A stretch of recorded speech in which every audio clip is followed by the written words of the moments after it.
before we get carried away and start talking about things that aren't important, let's talk about the most important thing. We have a couple blind trailer reacts. Classic Critic Box where we react to trailers, have no idea what they are until we watch them. It looks like the first one is How to Train Your Dragon. Oh, Wait, did we?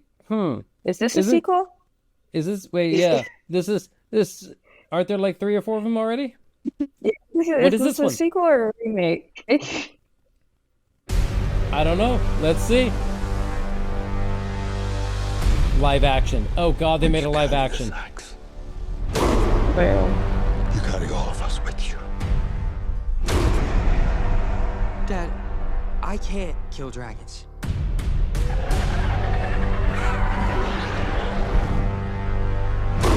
But you will. I'm a Viking. I'm a Viking!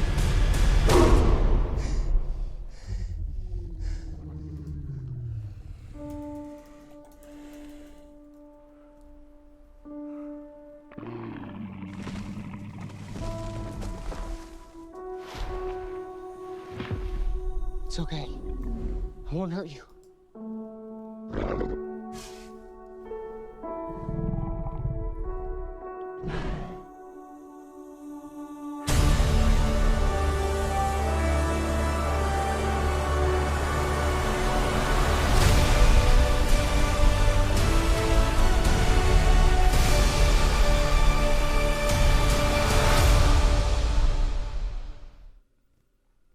if they're talking about hitting people on the gonads, even when you don't have gonads, there you go. There you go. There's just, So, yeah.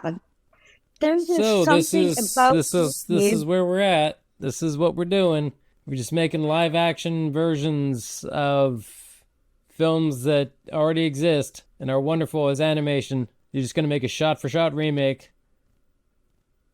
Yeah, and they're going to put humans in there, and then we're going to even be more emotionally affected because we're seeing humans play with these animals and their creatures, and there's nothing that we can do about it to hold the tears back because it's just so damn touching. I I'm a beg to little bit, differ. I'm not gonna be as emotionally involved because I already know what's gonna happen and everything because this looks like a goddamn shot for shot remake of the thing we've already seen. I feel a little bit emotionally manipulated myself. I mean, shot for shot, whatever.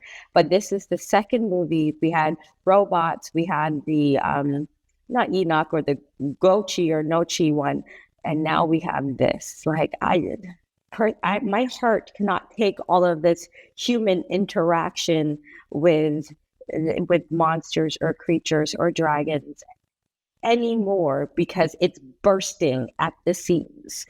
I, I personally never watched the How to Train My Dragon animated version of the movie. So if I choose to watch this, which is a big if, it's going to be new to me. And it's going to be new to a bunch of other viewers out there as well.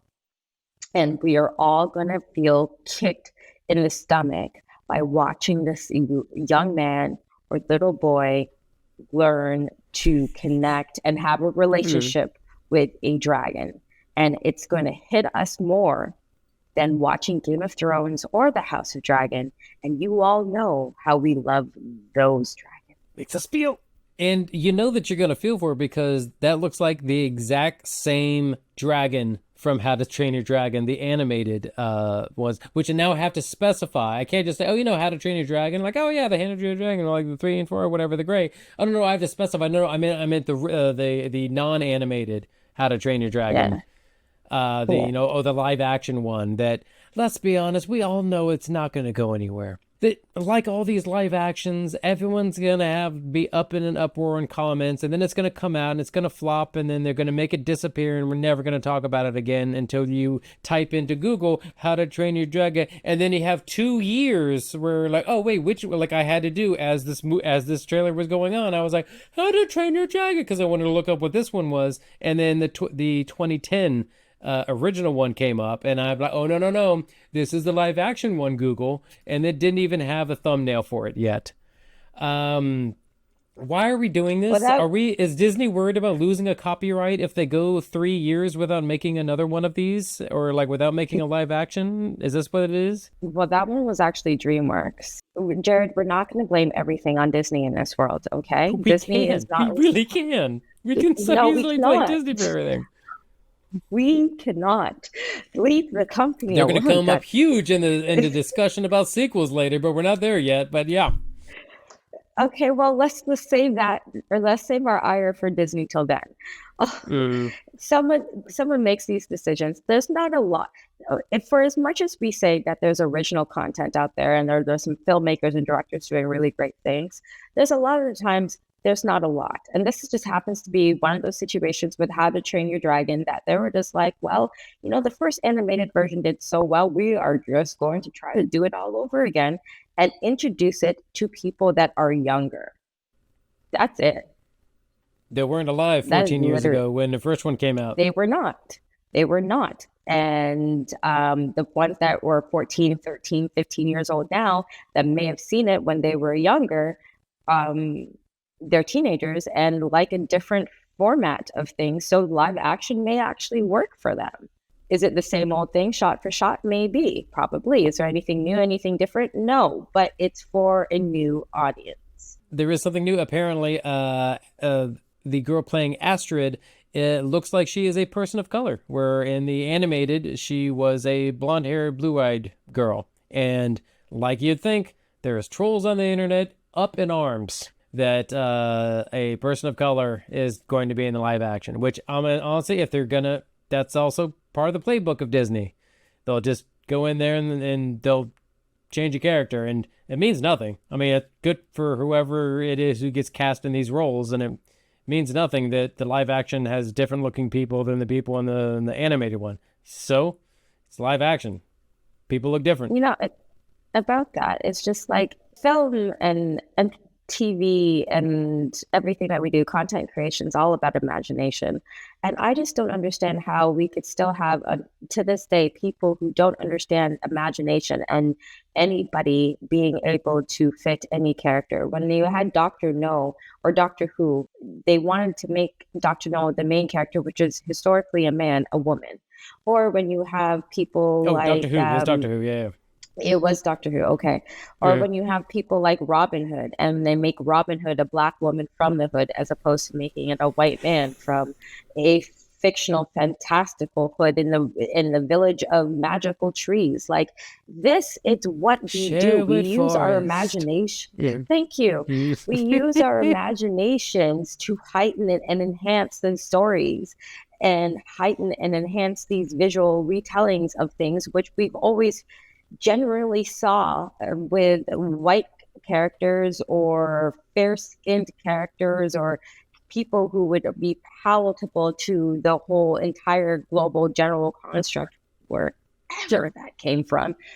And that's what I don't understand. Like when Hallie was being she was crowned as Little Mermaid and the backlash that came from that, I'm just like, people, are you serious? Can you not see beyond? Girl, she's a mermaid. Can you not see beyond what you've been told to be like, you know what? Maybe somebody else of a different heritage or background or who may look different than what the books portrayed this one character to be can be that character for this iteration of that storytelling. I don't understand that. I don't understand why there's always conversations about that every time that it happens. But I honestly do wish that it would happen more. And if that's the one thing we're going to give Disney, I give Disney snaps on that all day, every day. Because people, I mean, it's just not that far-fetched, you know? I mean, we had a Black Cinderella. We had an Asian prince. These things happen.